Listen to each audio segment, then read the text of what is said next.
వాగర్థావివ సంపృక్తౌ వాగర్థ ప్రతిపత్తయే జగతః పితరౌ వందే పార్వతీ పరమేశ్వరౌ. మూడవ రోజులోకి వచ్చేసాం మనం. మాఘమాసంలో నిత్యము మాఘ స్నానం ఆచరించుకొని ఎక్కడైనా మాఘ పురాణం జరగటం వల్ల అక్కడ వినడం కానీ, లేదా నేటి కాలంలో సాధనాలు ఎక్కువయ్యాయి కాబట్టి యూట్యూబ్లో కానీ మాఘ పురాణం విన్నా కానీ పురాణ ప్రవచనం, పురాణ పఠనం చేసినటువంటి ఫలితం వస్తుంది. లేదా ఉన్నట్లయితే మన చెంత పుస్తక పఠనం చేసుకున్నా చాలు. అలా మూడవ రోజు యొక్క కథలో అప్పుడు ఏం చెప్తున్నారు, మహారాజు గారు మళ్ళీ ఈ విధంగా పలికారు. అయ్యా మహర్షి, అయ్యా రాజా మహర్షుల వారు, భృగు మహర్షి ఈ యొక్క మణిపర్వతము పైన, మణిశైలము మణిపర్వతం పైన జ్ఞానోపార్జన కొరకు విద్యాధురునకు ధర్మోపదేశం చేశారు కదా, మీరు కూడా నాకు దీని యొక్క విషయం ఏమైనా ఉన్నట్లయితే చెప్పండి అయ్యా అని చెప్పారు.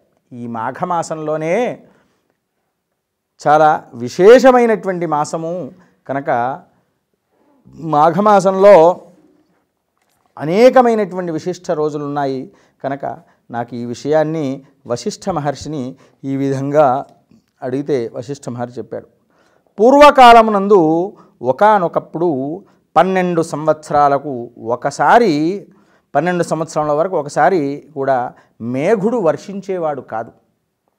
అలా దానితో ఉద్విగ్నులైనటువంటి ప్రజలు దిశలుగా క్షీణించిపోయి ఆ యొక్క స్వాహ స్వధ వషట్కార మొదలగు వేదాధ్యయనం లేనందువల్ల అప్పుడు ఏమైపోయింది, కేవలంగా కళావిహీనములై వర్షము లేని కారణంగా అన్ని రకాల ఎక్కడికక్కడ చెట్లు మొదలగునవి అన్నీ కూడాను పడిపోయి ఎండిపోవడం వల్ల, పానీయాదులు ఇవన్నీ లేకుండా ఉండడం వల్ల భూమండలం అంతా కూడాను శూన్యమైపోయింది.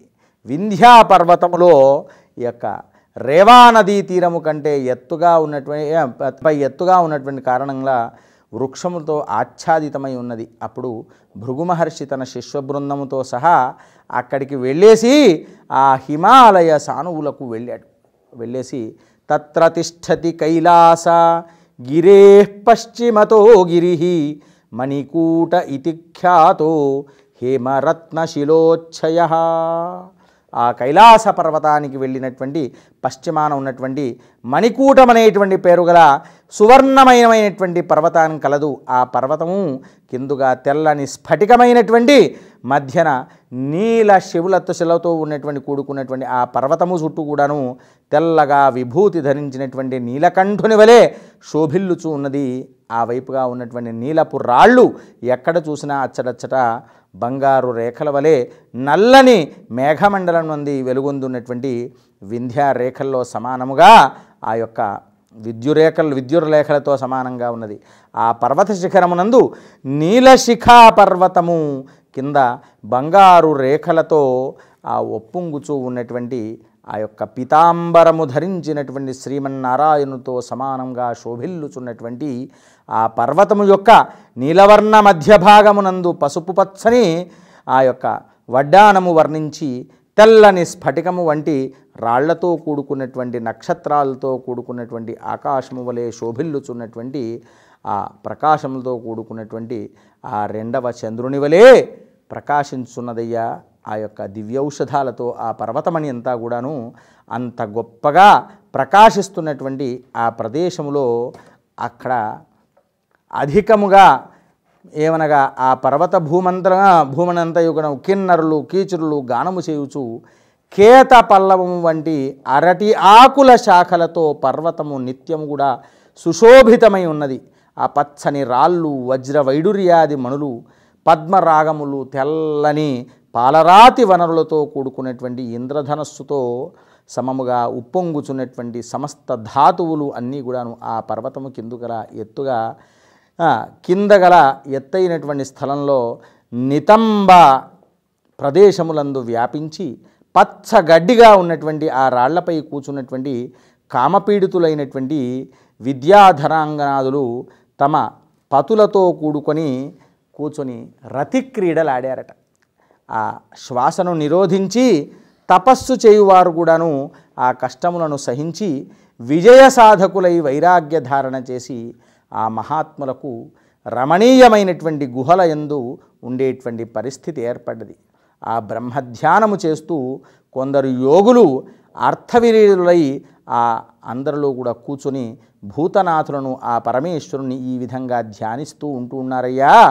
అలాంటివి ఆ మృగములు, గోవులు మొదలగు అన్నీ కూడాను, ఆటవిక జంతువులన్నీ కూడా అక్కడ కూర్చొని ఉంటూ ఉండగా అక్కడికి రమణీయంగా ఉన్నటువంటి ఆ ప్రదేశంలో రాజహంసలు మొదలైనవన్నీ కూడాను మయూరములతో వ్యాప్తమైనటువంటి ప్రదేశము, మిక్కిలి రమణీయంగా ఉన్నటువంటి ప్రదేశంలో దేవతలు, గుహ్యాదులు అందరూ కూడాను, ఆ గణములందరూ కూడాను అక్కడికి ఎల్లప్పుడూ వచ్చి సేవిస్తూ ఉంటారు.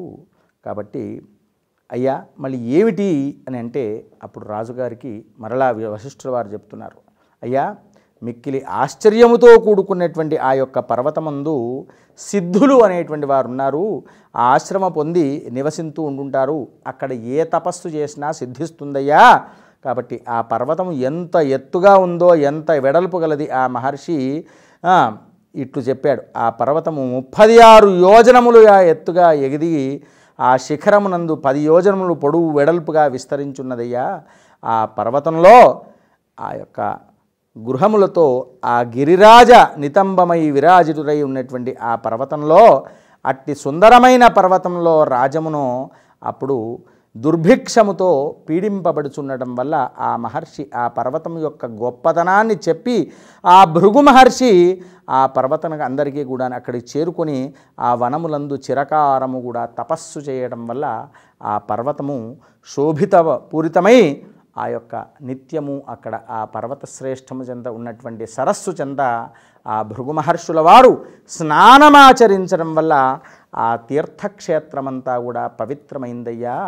అంటే ఈ యొక్క కార్తీక మాసంలో ఏ వర్ణములు వారు కానీ ఏ యొక్క వారు చేయాలి వీరు చేయకూడదనేటువంటిది ఏమీ లేదు నాయన.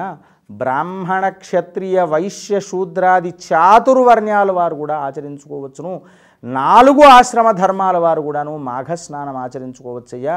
బ్రహ్మచర్యం వారు కానీ, గృహస్థుల వారు కానీ, వానప్రస్థాశ్రముల వారు కానీ, అలాగే సన్యాసత్వం స్వీకరించినటువంటి వాళ్ళు కూడా ఈ విధంగా ఆచరించుకోవచ్చు నాయన.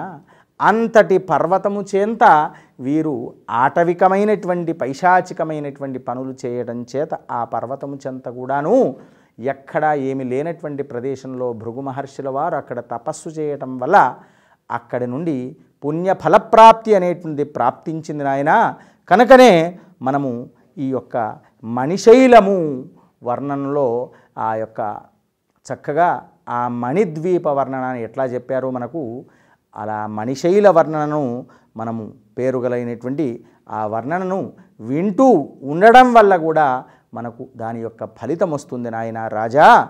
కాబట్టి ఈ మణిశైల వర్ణనంలో ఏ విధమైన ఫలితం పొందారో వారు భృగు మహర్షుల వారు అక్కడ స్నానమాచరించి దాని ఫలితం ఎలా పొందగలిగారో దీని గురించి తెలుసుకొని తర్వాంత వృత్తాంతమైనటువంటి ఈ యొక్క మణిశైల వర్ణంలో అప్పుడు 4వ కథలో ఉన్నటువంటి వశిష్ఠుల వారు దిలీపుల వారి యొక్క సంవాద రూపంలో ఏ విధంగా జరిగింది అనేటువంటి విషయాన్ని భృగు మహర్షి ద్వారా ఆయన ఆశ్రమానికి అప్పుడు వచ్చిన తర్వాత అప్పుడు చెప్పినటువంటి విషయాన్ని తర్వాత కథలో మనం చెప్పుకోవడానికి ప్రయత్నం చేద్దాం. స్వస్తి ప్రజాభ్యః పరిపాలయంతాం న్యాయేన మార్గేణ మహిం మహీషాః. గోబ్రాహ్మణేభ్యః శుభమస్తు నిత్యం. లోకాః సమస్తాః సుఖినో భవంతు.